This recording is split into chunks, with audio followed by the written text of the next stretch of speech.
What can I say about Braun Strowman? What can I say about Braun Strowman? Huh? What can I say about a man who can chuck a chair, an office chair, not just any chair, not just your. Okay, look, let's be real. Okay, let's be real. We're not talking about chucking like a plastic chair at him, not like a little kitty chair. We're not talking about throwing some luggage at him or something. We're not talking about bowling balls anymore. We're not even talking about like kendo sticks anymore. He didn't just chuck the stairs at him. No, he took it to the next level. He took an office chair. Now, I don't know how much your office chair weighs, but my office chair does not weigh enough. The chair I'm sitting in right now, it weighs too much for me to pick it up by one hand and just chuck it at somebody's head. Okay, this is what Braun Strowman did. He picked up the chair like it was a toy and accurately fell from his head. Okay, he just threw it at his head. Okay, and not only that, he executed a drop kick, a front drop kick. Okay, I'll put it like this. Big Show was the last dude his size that I could say that was legitimately big who could do a drop kick. Eric Rowan can do a drop kick, but Eric Rowan, believe it or not, even for a big guy, is still pretty light, so he can just get up like that. But Braun Strowman is a big man. He's a huge monster of a man. He's the size of Kane when he was in his prime, and he is able to pick up dudes like they're toys. He's able to throw stuff like these toys. So I would say this is my deal. Mark Henry at his prime was a big dude, but he could not get up like this dude. This dude can tip over ambulances. He can like, take being inside of an ambulance and actually hitting the wall at full force, get out and walk like it's nothing. Okay, he walked away like he was a toy, like he just was in a barroom fight. Okay, this man is so strong that he is actually able to just. Okay, I want you to go look up his strongman competitions. I want you to go watch his Iron Man competitions. Braun Strowman is not human, okay? I truly believe that. There's a reason why this guy was number one in everything that he did. He was A+ in everything that he did, okay? In the Iron Man and Strongman competition, he wasn't 49. He was top tier in everything he does. So I have to give him props. This is the first time we actually have a strongman that you cannot lie and say this man ain't strong. Okay, you can't bury him like you did Mark Henry. He's actually going full power, and I'm sorry. This dude ain't no joke. This dude is serious. Okay, and let me say this: for him to take that full power like Roman Reigns, like spear, man, and then just jump up in a minute later like it was nothing. Yeah, he laid there because if you get hit by anybody at that speed, you ain't getting up. Okay, that's a realistic human being talking here. Okay, you just ain't getting up right away. But let's be real, that dude is freaking awesome. Okay, now next on the bill, I wasn't even going to do a Raw review. I'm actually fighting the cold right now. It may not sound like it, but I really am. My whole chest is burning right now. My chest feels terrible. But I'm going to get this out for y'all because you know what? That was awesome. And because that episode was awesome, it deserves a review. Okay? Let me say this. Outside of that match, we really didn't have that much development. First off, Bayley, I'm sorry about what happened to her. I do know that she's right now been injured, and it is what it is. Nobody wants to see anybody get injured. Nobody wants to see anyone lose their ability to feed their family and what have you. Nobody wants to see anyone go through surgeries and stuff like that. Nobody wants to see that. So I do want to just sit out my big ups to her. I'm praying for her, and I'm praying for her family. I hope that she does well. Hope she's fine in the end. But let's be real. The real story for The women's division is who's going to face Alexa Bliss at SummerSlam. And personally, I just think it should be Nia Jax. That's just my personal opinion. Sasha Banks has done it.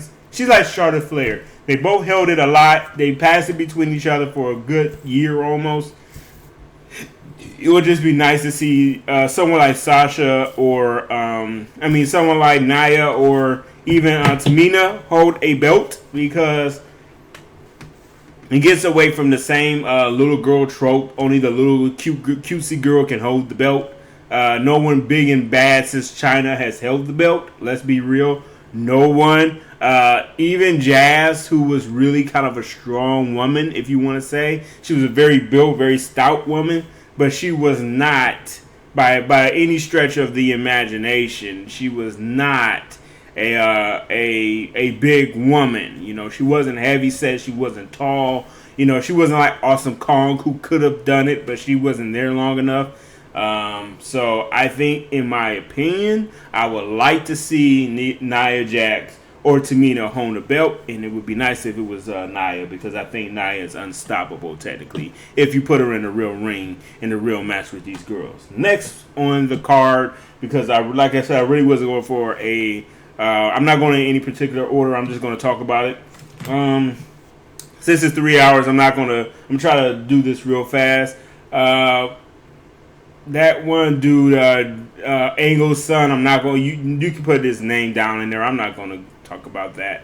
Miz and Brock Lesnar, that was obviously a squash moment. It was just enough just to talk about Brock Lesnar, just to remind you that he was there. He doesn't compete on Raw. I'm not giving him too much of a holler. I kind of hope that somebody does take the belt off of him just because of that. I really want to see the belt back on Raw being competed for. Let's see. Yeah, 3 hours of Raw. Let's go to another one that matters. And I'm not going to talk about the whole card. I'm just going to talk about things I want to. Seth Rollins and going against Cesaro was a good match. That was a great match. To me, I would kind of wish Sheamus wasn't there. I would like to have seen them really go at each other. I like those two, and I like to see them go against each other. The conversation of the Shield reuniting is kind of like what it was with Roman Reigns and Seth. They kind of called it the same, the Shield reunion.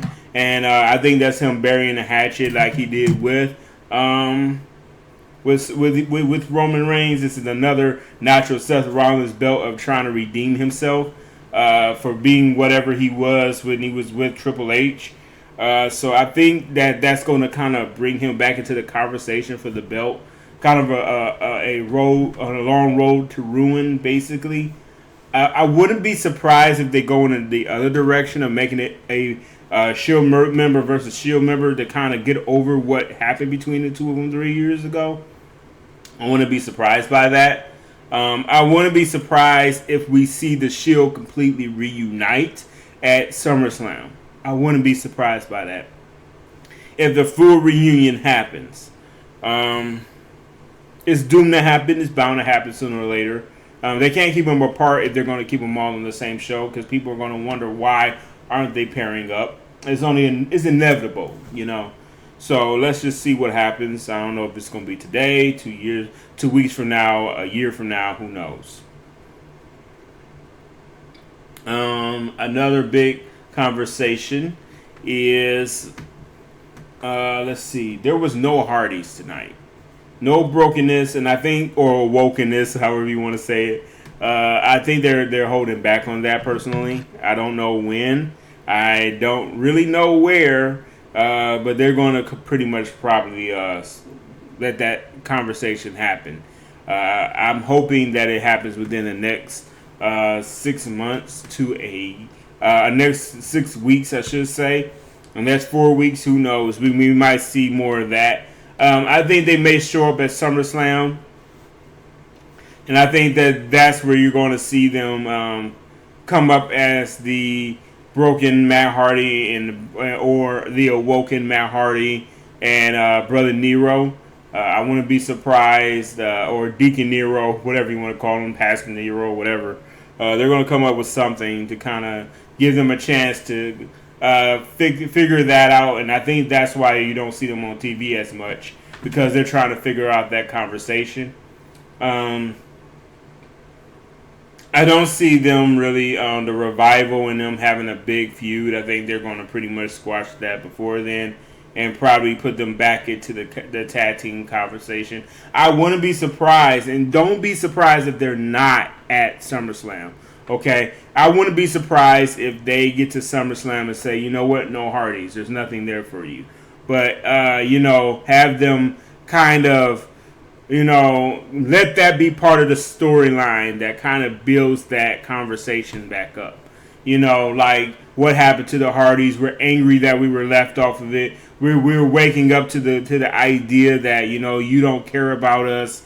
Whatever. It could be anything. And just kind of redevelop that conversation, because people I think, don't want the old gimmick. None of us really want to see that old Hardy Boys, gimmick. We don't want that. We want to see Brother Nero. We want to see Broken Matt Hardy. We want to see Vanguard 1. We want to see the Hardy Complex. We want to see the whole broken gimmick in the WWE. And we want to see him completely awoken, okay? We want to hear wonderful and, and all that good stuff. We want to see that. And if we don't get to see it, who cares, right? I'm not really good. I'm not really good at these reviews for this, but I gotta admit, dude, it was just the Braun Strowman name that got me here today. I'm really fighting a cold and I'm starting to feel horrible. But I'm going to, log off now because I don't feel good. Peace out.